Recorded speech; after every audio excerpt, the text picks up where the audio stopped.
Hello and welcome to episode 165 of the world's first Paul Weller fan podcast.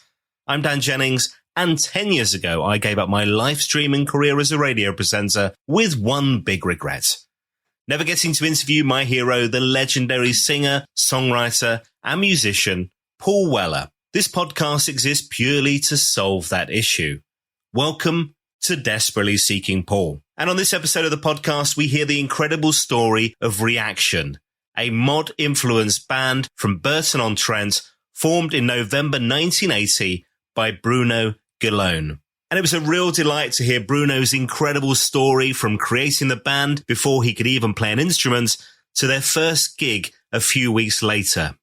What comes next sounds too good to be true, but yes, it actually happened. On this podcast chat, we dig into the quite frankly ridiculously brilliant story of how just a year later, the band got to support their heroes, The Jam, at the Hammersmith Palais in London. We'll talk about the mod revival scene, playing their own headline shows and with the likes of Secret Affair, Purple Hearts and the Lambrettas. We'll talk about some brilliant correspondence with John Weller, Paul's dad and manager of The Jam, and how they managed to bag that incredible support slot at the tail end of 1981. Another cracking guest, let's get into it. Bruno Gallone, thanks for joining me. No, absolute pleasure. I've been, like I said, a big fan of listening to it, so it's nice to be on the show. Now, Italian heritage, so should I be, I don't want to do an Italian accent, but when I do the introduction to this podcast properly, should it be like, Gallone? You can do whatever you want. What would the grandparents say? That's always a good test. I know, yeah. Yeah, no, my parents met over here. Well, they're both Italian, but they met over here. Now, I'd imagine that some of this love of fashion and things doesn't just come from a love of mod, it comes from the Italian way of life. So we'll talk a bit about that. But let's talk music first of all. So I'm really looking forward to discovering your story as a fan of The Jam, but also how you and your band Reaction come to support them. Yeah, I know. Because it's a mad journey. It's a mad story, right? I think that's why people still find or see affection in the story, really, because when I decided to start the band, it was back in 1980. I couldn't play an instrument or anything. I was at a mod night in Burton-on-Trent and went up on the stage and just asked the DJ for a song. But while I was waiting for him, I kind of looked down at this crowd and there's like 300 odd people there. And I just happened to say, do you know what? It'd be great to be in a band on the stage here. And he just says, well, why don't you get one together? I went, when's the next night? And he says 6 weeks. And I just went, all right then. And he went, what are you going to call yourselves? And I said, the internal envelopes, because I used to work for the gas board at the time. We used to use these internal envelopes. And he announced it and they all went mad. And I just remember walking down the step thinking, oh my God, what have I just agreed to? I never sung in public apart from Happy Birthday and couldn't play an instrument. And I just thought, blimey, I've got to make this happen. I'm quite a cocky 18-year-old really at the time. That's kind of that attitude. And then I knew a guy that used to play the drums in an old punk band who was now mod. Went up to Trevor, says, do you want to be in a band? And he went, oh yeah. I said, I didn't say I've got a gig in 6 weeks, but I just, and I said, do you know anybody else that plays? And he said, oh yeah, Kev, who used to be in the same band. He's a kind of modish now. And then there was a guy that I used to see with a guitar in his car at the gas board. And I thought, I'll ask him. So that was the four of us really. And about 2 days later, I went to the local music shop and I bought a second-hand bass guitar and a microphone and a second-hand amplifier. And we kind of got together and within 6 weeks, we played on that stage. But the crazy thing about it, within a year of that day, just about, we then supported The Jam. That is utterly bonkers. It is, really. I'm looking forward to digging into this full story. When was your discovery of The Jam? What was it? What was it through? Well, I first saw them in 77. So it was in November. It was at Derby King's Hall. I'd heard somebody playing in the city at school it was a sixth form common room or something, and walked past and kind of just stood listening to this thing, and something just, spoke to you there and then, really. I'd already gotten to a little bit of the punky stuff as well. £1.50, I think it was, to go and see them that week. Brilliant. And then just went to go and see them loads after. It was kind of, I was part of that crowd that used to go along to sound checks and, get in, especially if you didn't have a ticket, watch them do the sound checks, sometimes getting on the guest list of one of them if they came down to have a chat. And that exploded. There used to be like 8 or 9 people. And then by the time we supported them, there was about 300 or 400 people in the Hammersmith Palais at the sound check. It's always, you've heard me on the podcast say that I still can't get my head around that sound check thing. But the fact that even when it's growing, even when the band's getting bigger and they're having number one success and all that stuff, it's still a thing. It was part of it. So if I went to go and see them at Leicester and they were playing twice there at the De Montfort Hall, go with a ticket on one of the nights and then turn up for the sound check on the other and somehow get on Bruce Foxton's guest list. Amazing, really. So I used to see him a lot. Although the friends we were being called punks at the time, because we kind of dressed like the Jam and we obviously listened to everything Paul Weller was saying about the mod scene and stuff. It did introduce you to the 60s type stuff and you like the Kinks and those sort of things. Yeah, then suddenly you were being called mod before we called ourselves mod, I think. And obviously that Italian heritage already there's a love of fashion, there's a love of smart clothes, and the mod world is a very Italian thing as well, right? It's not just British mod, right? No. And, when I look at pictures of my dad when he was younger, he's quite a cool dude, and some of the suits he used to wear, it came from somewhere, didn't it, really? And like you said, it was all pretty cool to be Italian as well. And what was it about the band? Why did they connect with you? Do you know what? I'd love to know because, and I'm like with lots and lots of other fans, something just connected. You'd be listening to those lyrics, before you went out, I'd be listening to Here Comes the Weekend, from the modern world and get a new album and you'd learn the lyrics before you left the room, it was a great time to be that age, to be lucky enough to have those sort of bands, not just the Jam. The week after I saw the Jam that time, I saw the Clash. The week after that, I saw the Buzzcocks. So it was a great time to be that age, really, sort of like 15, 16. It's amazing, really. But it could have quite easily have been the Police or Dire Straits, right? Yeah, you could have gone down, not no disrespect, but you could have gone down that route. Yeah. I think the Jam, the lyrics just spoke to us, didn't they, really? I think it was, really did live and breathe some of those lyrics, without being a sycophant thing. It was kind of like, I remember when Tube Station came out and I just couldn't believe that I was into a band that could write something like Down in the Tube Station. I just remember that pride of thinking, oh my God, the lyrics were so powerful. I thought, and that's my band, And that song, what are we now, 45 years later, still stands up as an incredible piece of work, doesn't it? It's still my single. If someone says list your favourite songs, Down in Tube Station is number one. It's never dropped off, really, even though there's been loads of other songs and stuff. Tube Station just remains the best song, really. I guess there's also that connection with you and your schoolmates and you're a community loving this band together. Yeah, definitely. Because, we did go en masse. And I remember going to the Students' Union and encouraging this guy to get a coach and get loads of people to go and see them. So, it was, I think, like 1978, going to Coventry Theatre and a load of people from Burton-on-Trent going to see the Jam then as well. It was a community. You would go with a bunch of mates. You didn't tend to go on your own. As a group, you could go and see the Jam.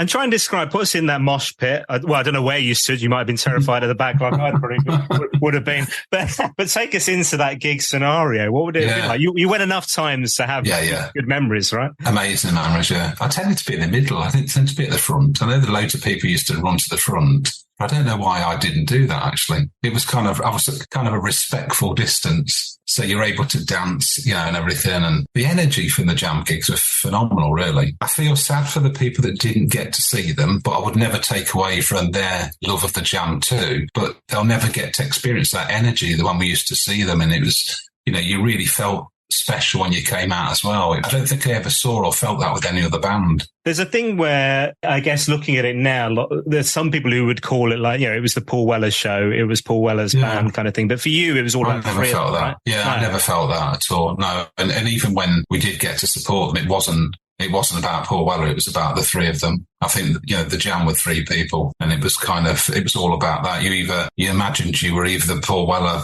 Bruce Foxton, or Rick Buckler, really, if you were platting about at home pretending you're a drum into something, or on a tennis racket pretending to be one of the Jam, Yeah. The point of which you form the band, the tennis racket is the only instrument you can play, right? Yeah, definitely. I could play it really well. Certainly could play it better than the bass guitar. Why the bass? Presumably because it's only got 4 strings, right? It is. Do you know, it was that. I went into the music shop. I was just going to buy a microphone, and I saw a guy just playing this guitar with his finger. I thought, is that the bass guitar? Because, even though you go to watch bands, I think never been into a music shop up until then. And I thought that must be a lot easier. So I brought that together with how to play the bass guitar book. And I even used that on the first gig as well. It was opened up at a page. It's where to put my fingers. Oh, why not? Yeah, I know. Yeah. So the first gig was December 1980. Yeah, it was 14th of December. Yeah, and there was 300, or 400 people on this particular night. And we went for it big style, really, because I suppose when people start off with a band, they've probably got a little PA and whatever, but there was this local rock band who had this great big PA, and whatever money we were getting, we had the work. So it was like big PA, monitors and everything. So obviously, having seen the Jam do sound checks, to be suddenly up there doing the 1, 2, 1, 2, it was quite a moment, just that, really. And were you giving off your best Bruce Foxton moves? Yeah, well, I was too nervous to jump. In case the lead fell out. Yeah. But I had actually had the plectrums drilled with a little hole in them, and there was a thing attached. It was attached to my hand because I was so nervous that I didn't want to actually, obviously, let it go. And I became lead singer by default because I was the only one because we only had this one amp, and mine just had to be the loudest voice, So I think I was the one that was brave enough to be the singer, really. I used to write some poems. I still write poems. I've done it all the time. And I converted some of those into songs. But we did quite a few covers. We did a couple of Jam numbers, a Team Beats number. We did a few. I mean, we must have done 16 songs, and I bet you at least 2/3 were covers. But we did do some of our own, which in that 6-week period, they were a bit rough. But, some of them survived some of the recordings that we did. That's brilliant, isn't it? But I think also where this next goes is, I mean, in such a short space of time, it's brilliant, really. It's a wonderful story because it's only like a month after that first gig. So you're very early on, but you start then getting in touch with I did. I've got John Weller, started writing to Dennis Monday, asking for a gig, right? Yeah, I've still got these letters. It does make me smile because obviously there's a lot of bravado there, sort of saying what a great following we got and all this, and I know that you give opportunities to people and whatever. But John didn't reply, and Dennis Monday did. He replied a couple of times saying, I'll pass this to Paul and everything. I didn't pester them, but I certainly wrote, 3 or 4 letters, sent tapes as well. If we went into the studio, I sent the tape and even sent some live stuff. It must have sounded awful, really. I mean, I can't imagine what it was like for them to, if they did listen to them. But so from that, we then started playing, obviously, a lot of gigs. I was very focused about getting a scene, played quite a few gigs in London. And that was a big thing. We were a little band from Burton-on-Trent. People know Burton-on-Trent for maybe the beer with Bass Beer and, Double Diamond and that sort of thing. But as far as a musical town, there wasn't anybody that ever came from Burton that was, that you could say, oh, yeah, he came from there. I should ask you about the name, actually, because obviously the internal envelopes thing disappears. Yeah, Reaction came from the Jams All Around the World single. So, when I was trying to think of a name, I thought internal envelopes was okay. The first poster say internal envelopes, but then I quickly changed. I thought it wasn't mod enough, really. Do you know what I mean? It wasn't a memorable name, and Reaction just spoke to me. I thought, it was either Impact or Reaction. I chose Reaction. So you're writing these letters, you're asking for the gig, you're getting in touch with Dennis at Dennis Monday at Polydor Records. And like we say, you're an 18-year-old kid at this point. Yeah, I was, yeah. So it took a lot. Did it take a lot of nerve? I suppose when I think back on it, I think, blimey, the nerve of this lad. But I was just very, very focused on wanting that end goal, I suppose, of we could support the Jam. When I think about it now, it's like, the nerve of the guy, really. But it's also that thing of you don't know the industry, you don't know. I remember sending my demo tapes, which were terrible as a radio presenter. I mean, they never got much better, but they were terrible what would it have been? I'd have been like 15 sending tapes to Radio 1. I couldn't understand why they weren't getting back in touch, I'm going to host a breakfast show. Why aren't they coming back to me?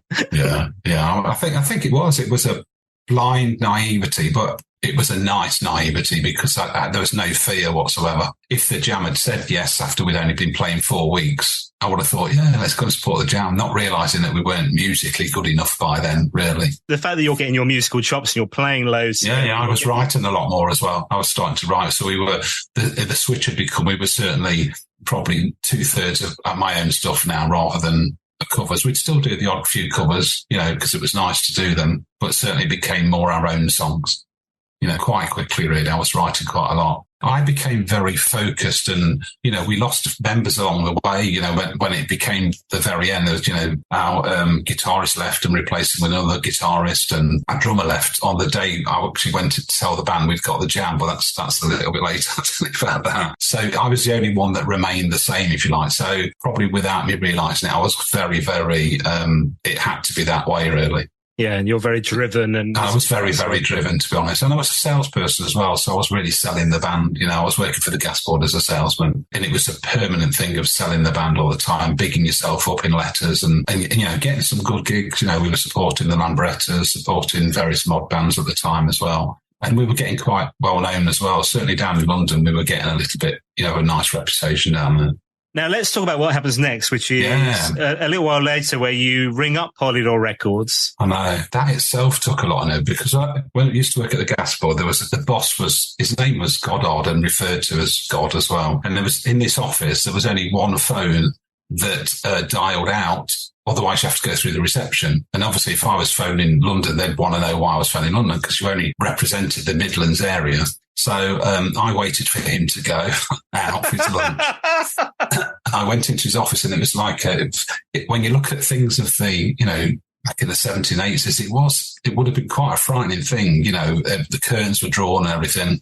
And then I phoned Polydor Records and put on this terrible Mockney accent, pretending I was John Weller's brother. I don't know if John Weller had a brother, but I was sort of saying that, I'm coming to the wedding on Saturday, but I've lost the phone number. And they gave me John Weller's same phone number. That's unbelievable, really. And I phoned, and Paul Weller answered the phone, and I said, "Can I speak to your dad?" And he was like, "Dad, it's for you." And so when John Weller came on the phone, I pretended I was the manager of Reaction. And I sort of said, "You gave me your number at Leicester de Montfort Hall." And he must have thought I must have given him a phone number, because it's my home phone number. And I talked about our band getting together with your lads and all this, trying to sound like a real grown-up. I presume he was a bit shell-shocked, and it was like, give me a few weeks, I'll see what I can sort out. Put the phone down, and heart thumping out my chest, and I come out of that. And then 2 or 3 weeks later, exactly the same scenario happens. Wait for the boss to go out. I then phone, and unbelievably, he says, "Yeah, I've got you a date." And he told me what the date was, and I put the phone down, and I thought, no one's going to believe me. So I phoned him up again, and I said, "Oh, just so we got stuff sorted for the diary, can you just put that in writing for me, so so we don't double cross." Trying to sound so silly, really. I was saying, so we don't book something over the top of that. Still not told the band by then.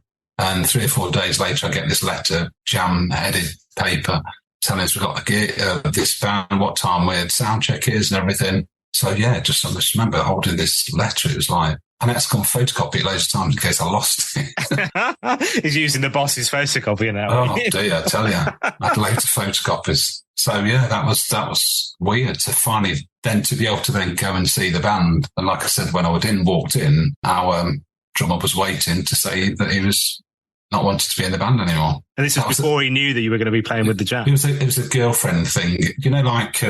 He'd got this girl, and it was a bit like John and Yoko. She became a bit clingy, and I didn't like it at all. In practice, I'd turn around and she'd be sitting next to him on the drums and everything, by the drums. So when I there said, supporting the Jam, Trev, and she was there going, "Don't believe him, he's full of this, that and the other." And as he's walking out, I'm going, "We really are supporting the Jam." And so when I actually then went in the doors to tell the rest of the band, it was a bit sort of, bittersweet, really, because Trev was the first person I got to join the band, Right. So I'm there telling them, and we didn't practice that night. We just got very drunk, and I don't think anyone could quite believe it, even though I had the letter, because it's like we were just this little band from Burton.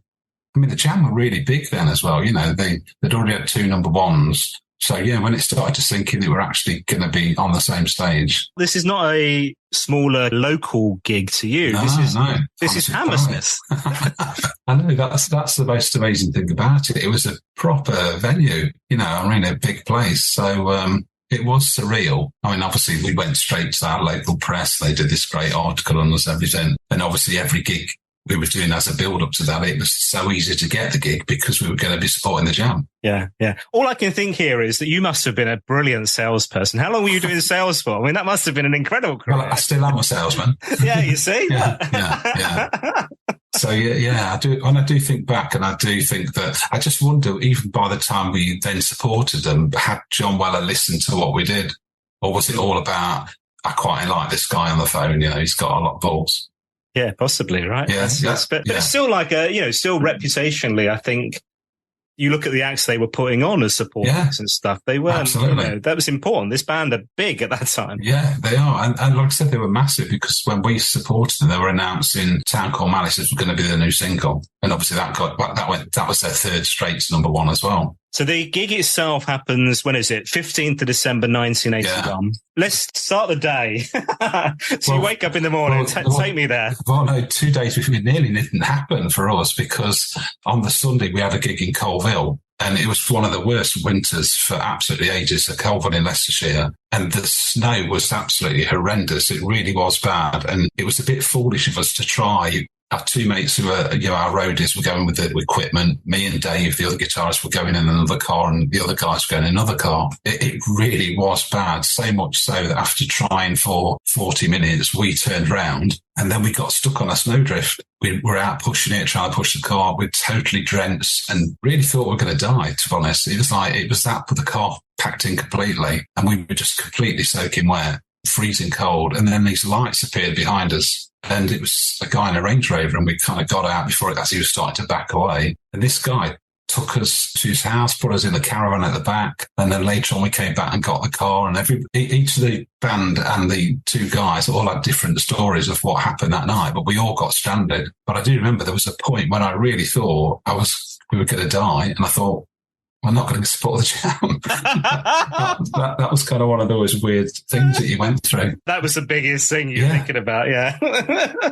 So sort of we then got back and obviously on the day we then set off, this is the Tuesday then, we went off in a hired van. We hired a van for 2 or 3 days because we had a gig after that as well. Yeah, we got there so early, obviously. John told us to turn up at 4:00, but we got there really, really early. And we walked in with our equipment and the jam were already set up because they'd been there the night before because there was two gigs. So they didn't really need to sound check, but they did the sound check, I think, because of the amount of fans that were there. So they did like 2 or 3 songs, which is brilliant just in itself. We're standing at the back. John had come up to us, asked us if we were okay. And we had this guy that was with us who we'd asked to be our manager for the day. I was going to say, did you fake bring the manager? Yeah, we did have a pretend manager there. Yeah, and it was embarrassing because Paul Weller walked by and went, "Is that Paul Weller?" So I'm really embarrassed us all. We then got our equipment up 4:00. John asked us to put our gear over there and there was some nods from the jam and everything before we spoke to them later. But Banana Rhyme and obviously the Ruts DC who were also on, they didn't do a sound check. So they obviously did. They played the day before. And yeah, it was great. So there we were about to play. And on the left-hand side, I remember seeing Paul Weller with Kenny and a couple of the other roadies. He was playing cards. Of course. John was watching with Bruce and Rick was around, but I didn't see him at the time. And then when we kicked out, played this song, it was great because I kind of looked over at Paul Weller. He looked to his dad and there was like this, there was this collective nod as if to think, oh, they're not too bad.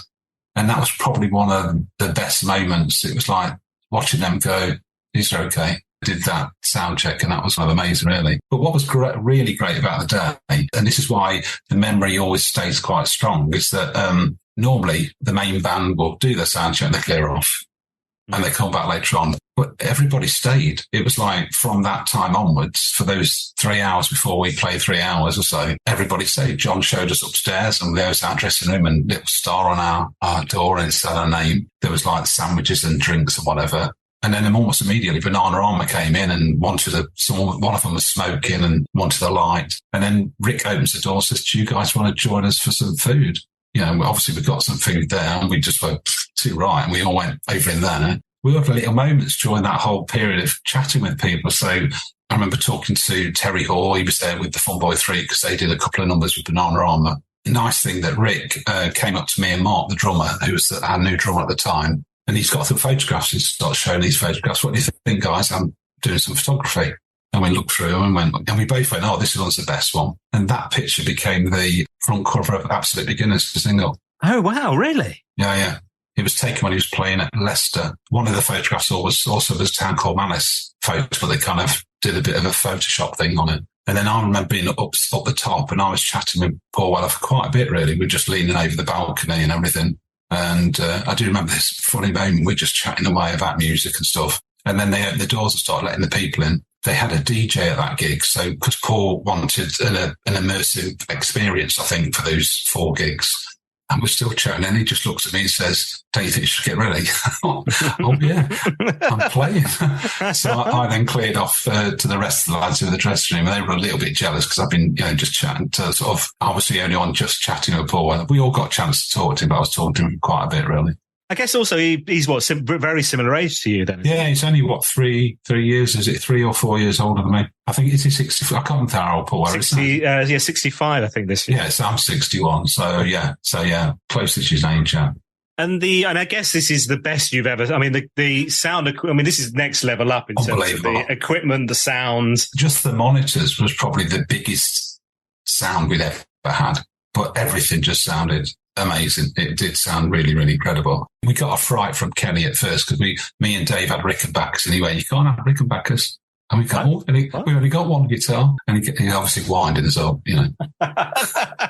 I mean, that crew, I met Kenny, Kenny's been on the podcast. Yeah, of course, yeah. But John Weller, such an important part of this whole mix, but really makes you feel like, you're there for the right reasons. Honestly, he was great. And even at the end because we only got paid 40 quid, but he gave us 50 quid because he said, "You were all right, guys, get yourself some chips on the way home." I think there was a little bit of taking us under his wing a bit, really, because we were, just 18 and 19-year-olds. That's all. We were quite young lads, and all massive Jam fans. All of us were. So you can imagine the experience for us is just phenomenal, really.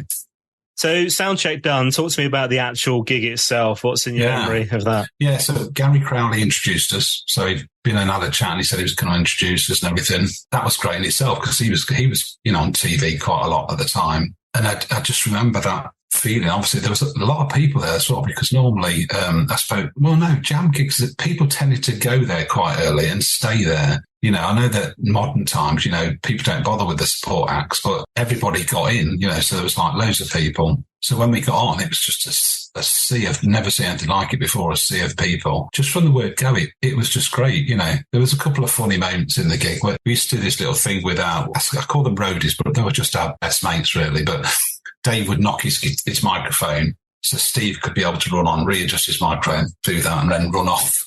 And the thumbs up. I remember Dave knocking his microphone, and we're thinking, Steve's not coming on. What's going on? And then we saw him down in the audience, the mosh pit area, just really giving it some down. That was quite fun. And there was another bit where Paul Weller always has his plectrums on his microphone stand. And I don't know why I had his stand, but because normally that would be put aside. But Dave took one of the plectrum, said, "Who wants Paul Weller's plectrum?" and then threw that in, and everybody just dived into this trying to get, and then his hand came up Phoenix-like with a little plectrum, and then I heard him say, "Is anyone another?"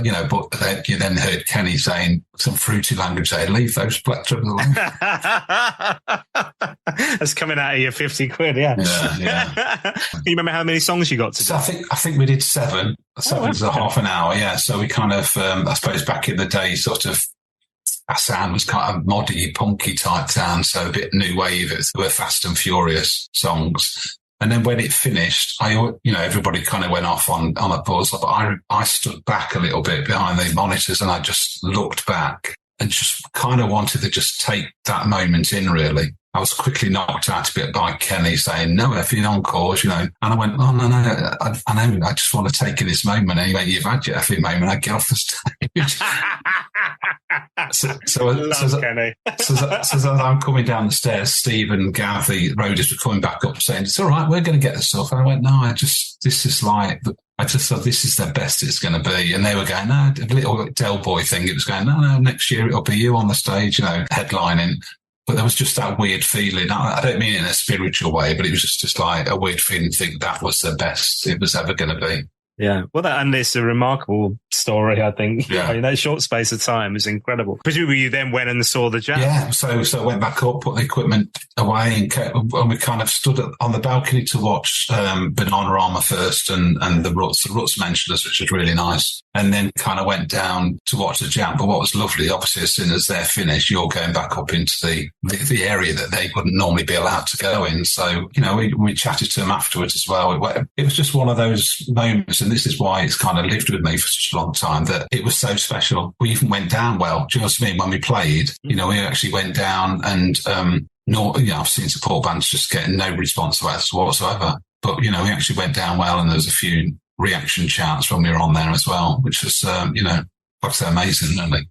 I mean, and that all makes it so strange in a way that, 5 months later, reaction's over. I know. Yeah. For that, we've got to support a few more people, Secret Affair and Purple Hearts, but it's that old cliche, about musical indifferences. We used to do Wipeout. It was quite a signature thing for us as a song, and Magnet Records had been at the show and they'd offered us a single deal to do Wipeout and then one of our own on the back. I was up for it, and so was Dave, our guitarist, but the other two, they're, no, we just want to do our own stuff. And I think they wanted to go Haircut 100, whereas I wanted to be more Teardrop Explodes. And so would Dave, really. So I think if it had been 4 or 5 months later, we would have let them go and keep reaction going. But I think we just kind of run our course, really.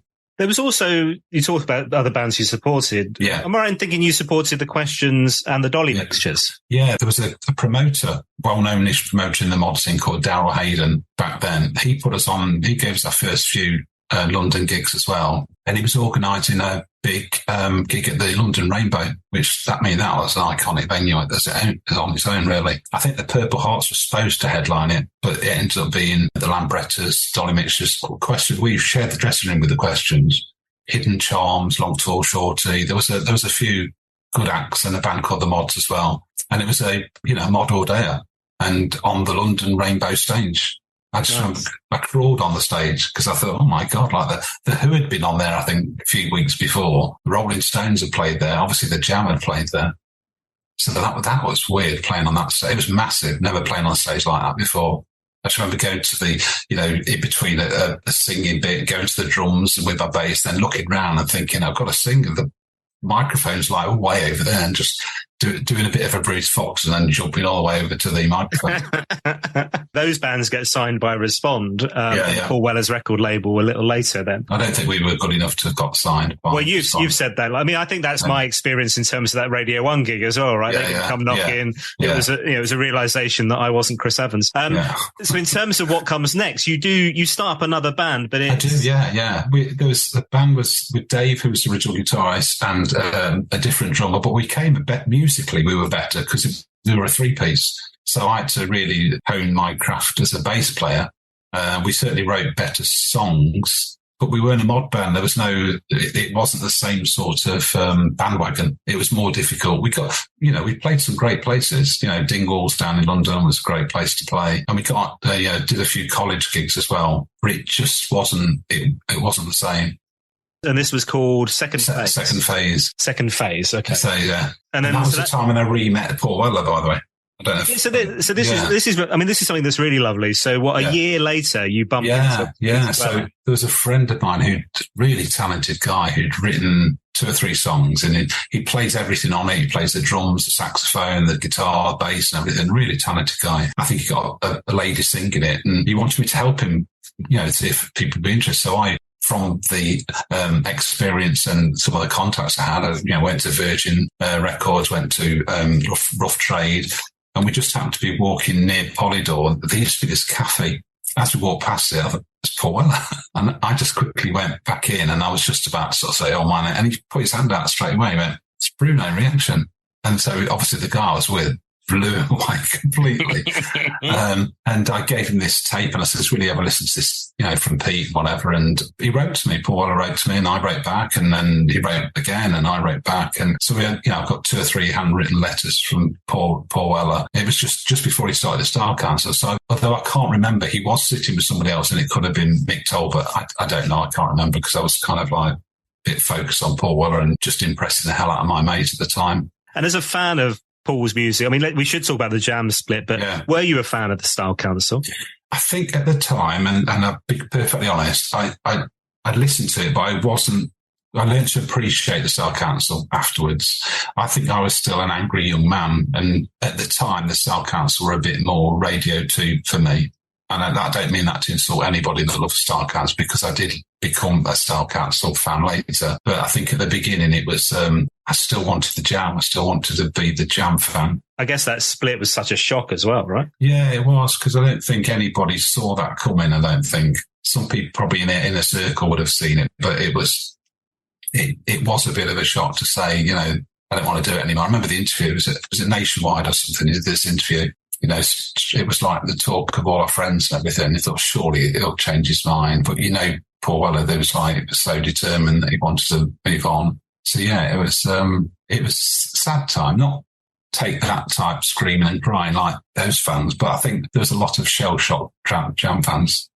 What's also really interesting is the fact that he calls it quits, but he doesn't walk away immediately. There's still a tour to do. Yeah. And records, still singles, Top of the Pops, all that stuff. Well, yeah, there was Beatrice Field went there, and there's Beat Surrender. There's a few songs that came from it and performances. And remember the last performance on the Tube, watching that as well. Yeah, it was weird at the time. Only when you think back on it, you think it was absolutely the right thing to do, you know. And the reason why lots and lots of you would never want them to ever have reformed, because that was then, really. That was all about that moment. And I know he's explained that a few times in interviews, that it was all about the moment, really.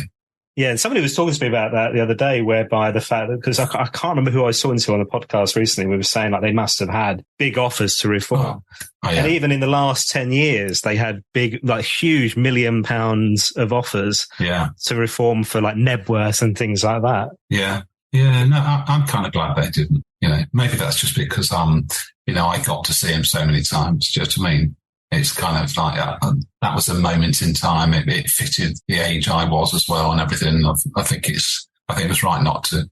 Yeah, and it would never be the same. It would never recapture those memories of you when you were a kid, right? But it'd only ever be for money now, wouldn't it, really? It wouldn't be for musical reasons. It'll be for showbiz, that's all. Now, you took quite a long break from music. I did, yeah. God, 20 years, I think. Nobody wanted it like I did, I think. And I think that's the reason why I thought this is just not for me anymore, and sold everything. I sold my guitars and everything and got rid of it and got married and had 2 lovely children. And it was, 20 years later, my wife bought me a guitar, an acoustic guitar, and says, you know, and I then started playing again. So, and weirdly, the first thing I did, I ended up on telly. Well, was she like, can you please stop ruining all these tennis rackets? I'm going to get you another guitar, for Christ's sake. What was the telly thing then? Well, I ended up writing a football song. So I did a song. It was I had this song. My sister asked me to write a song for her husband's 50th. And so I wrote a song called Forever 18. And it just sounded like a football song. I remember saying it to my wife, who said it the other day, actually. There were, and that was the time when there were England football songs. And just, you know, there's a World Cup coming up. So I changed the lyrics to Forever England, recorded it, just me and a guitar and a studio, and then started sending it out to people like Peter Kay and Kasabian and all this. And I got a call one Sunday night, and it was from BBC 5 Live. And they said, we're going to play your song tomorrow. I went, who's recording my song? And they said, no, that's just you and a guitar. I said, I don't want that on the radio. And so they actually played it on the next day on Victoria Dershire's show. And from that, suddenly BBC Midlands Today, I was doing on there, then Central TV, I performed on there as well. So that was weird, yeah. So suddenly from doing nothing to doing something and then getting on TV. That's mad, isn't it? I know this is you as a solo artist. Yeah. So then I started playing. I started doing loads of gigs. I supported loads of people. I supported from the Jam, fun enough, 3 times. Dr. Feelgood, Toya, the Christians. So all this salesman thing was coming back out again. Roy Wood, supported loads of people. So I did loads of it for a good 12 years. And suddenly, that buzz, that love of it's back again? Yeah, well, I stopped again, you know, so I did stop again about 4 or 5 years ago, or maybe 6 years ago. And the reason I started really was it's COVID. It was COVID when people were asking about reaction on Facebook. and asking if I've got memorabilia and would the band get back together. Well, Andy, the bass, guitarist, lives in Fiji. That was never going to happen. And we split up. We did actually split up, But I wrote a song and I just got in touch with them. I said, do you guys want to do something? They all did their little bits and it came back really bad. And so I wrote another one and it came back a bit more like a perfect jigsaw puzzle. It all fitted in. And then I reworked the other one and we released these 2 songs on Spotify. And from that, there was a bit of a snowball, really. There was Adam Cooper from Heavy Soul Records got in touch with me and says, why don't we do an EP? Would the guys be interested? So we recorded another 2 songs, all by remotely. But then that came as an idea of an album. So we ended up getting 6 songs from back in 1981 and 6 brand new songs. And it got released as a vinyl album. And that was quite amazing to get that. So the reaction story got a little bit of a push. Nice. And it goes full circle. And yeah. That's brilliant, isn't it? So, yeah, I am playing live again, but not very much. The band won't ever get back together, but it was a nice way to round it off, I think, really. Yeah. And that return to music was presumably, so by this point, presumably you've learned the 6 strings of the guitar then, thinking about it, right? Yeah. I learned the 6 strings of the guitar. I did learn it, during sort of the second phase time, really. So I'd started to write, because it was difficult writing songs on a bass guitar. So I think I became a better songwriter. And enjoy it more and sort of pick up the guitar and play. I tend to write a lot, really. I don't record everything, but I certainly write a lot still. And the interesting thing about the music is that it's starting to pick up traction. You mentioned Spotify and all that, but then we're on compilation. Yeah, that's unbelievable. And stuff like that, right? Well, I think that was the thing with, Heavy Soul Records and also with Detour Records about putting some songs of reaction on. And it's great, really, because we weren't part of that. It was such a short period of time when Reaction was around. We weren't on those compilations with Secret Affair and all those sort of things. So it's nice to get a second wind over it, really. And nice that you're getting the reaction that you're getting as well. Yeah, absolutely. Yeah. Because you could be putting stuff out into the void, right? Like so many people create music these days. Most definitely. I was amazed when the album came out. I think there was like 60,000 downloads on Spotify in such a short period of time. But it's from all over the world. It's not just the UK. I think seems to be a big following from Australia. Don't know where that's come from, but Australia and the States. Certainly been played on quite a few radio stations in the States, which is amazing. In terms of Paul Weller, so the Style Council wasn't your thing at the time, but is now. No, I got into it. Yeah, I did get into it, to be honest. And his solo stuff I've been into for a long time. So, I've got most of the CDs at the time, but they're obviously who buy CDs now. So there's always like his new stuff, I love the way he's grown as an artist, really. I can't believe somebody can produce such a high level of stuff, over a long period of time, really. Every time he comes out with something else, it's like, I know when you hear interviews with him and he talks about it, it's being his job, but because he loves doing it, that's what he does. The level of work is phenomenal, really. There are very few artists with that productivity, but also that level of quality as well, aren't there? Yeah. I remember listening to that interview during when COVID was happening and he was in his studio, at sort of like early hours of the morning, just writing new stuff, and it's really good stuff because, when you think about when you do a load of songs, especially in a, for a record, for every 12 you produce on the album, you've probably written 30 and recorded 30, So the level of work has just been phenomenal. Hey, look, this has been so great to hear your story, your journey, Bruno. I do have 2 questions for you before you go. Yeah, of course, yeah. You're allowed one Paul Weller song for the rest of your life. It could be The Jam, The Style Council, or solo. I feel like I might know what's coming. Yeah, you know what it is. Yeah, it will be down in Tube Session. I play it as well, actually. Okay, really? On acoustic, it's obviously a different feel, but I think almost it gives it a bit more of a menacing sort of emotional thing on acoustic guitar. There are 2 songs, because I asked that question on every episode of the podcast, right? And there are 2 songs that are quite a bit ahead of every other song in the selection, but they are neck and neck, right? Yeah. One of them is Tube Station. Yeah. Okay? That comes up an awful lot. In fact, it came up on Ian Stone the other week. What would you think the other one would be? It wouldn't be a jam. It probably, for me, it'd be Changing Man. Yeah. Similar period, it's Wildwood. Yeah. Isn't that remarkable how, you think of the time and space just between those 2 songs alone? Yeah, I know. Massive, really. I still can't believe that Paul Weller, at his age, wrote Tube Station. Because, he was, he must have been in, 20 when he wrote it. It's amazing, really. Yeah, still listen to all his stuff. It's, always anticipating what he's going to be doing next. And he surprises you with something else. And obviously the recent one with the orchestral thing was absolutely amazing. So, yeah, he continues to be the artist that, you kind of hoped he would be, really. Right, final question. So purpose of this podcast is to meet some lovely people like yourself, hear your stories, but it's for me to get the interview with Paul Weller that I never managed during my radio career. Yeah. It's my one big regret. Fingers crossed it'll happen. It's the reason I created the podcast. So Bruno, if it happens, what should I ask him? Blimey. It's difficult. So I don't think you should ask him something about the Jam, because I think he gets asked that so many times. I think it's what drives him, really, what makes him continually there to be able to create new stuff. You've got to be inspired all the time. And I know there'll be periods of time when he's not so inspired to write a lot of stuff, but he must get things all the time. It's kind of, there must be a point when he goes, I don't want to do this anymore, but I don't think he does. I think there must be an inspiration with him. Maybe it's his family now, but there's something that inspires him. I wonder what is it that drives him? Yeah, because it quite easily, that knock of the Style Council album, that final album not being released, that kind of period without a deal, that could have been it, couldn't it? Well, yeah, and also the beginning of, when he was first doing his solo stuff, he was going back to small places again because he just wasn't getting, the audiences, and he certainly wasn't getting the radio play. So when it was the Paul Weller movement at the beginning, it was almost going back to basics again, really. So, I mean, that was a long period of time before it really started finding his feet. Well, people started to listen, I think that's what it was. People started to listen again. Well, look, thank you so much for coming on. Really appreciate it. We'll put all the details in the show notes for the new songs and the story and all that kind of stuff. And we'll take some of the pictures of John Weller's letters and all that. Right? Yeah. Good luck if you're in your quest. If you want me to phone, so I get a phone number.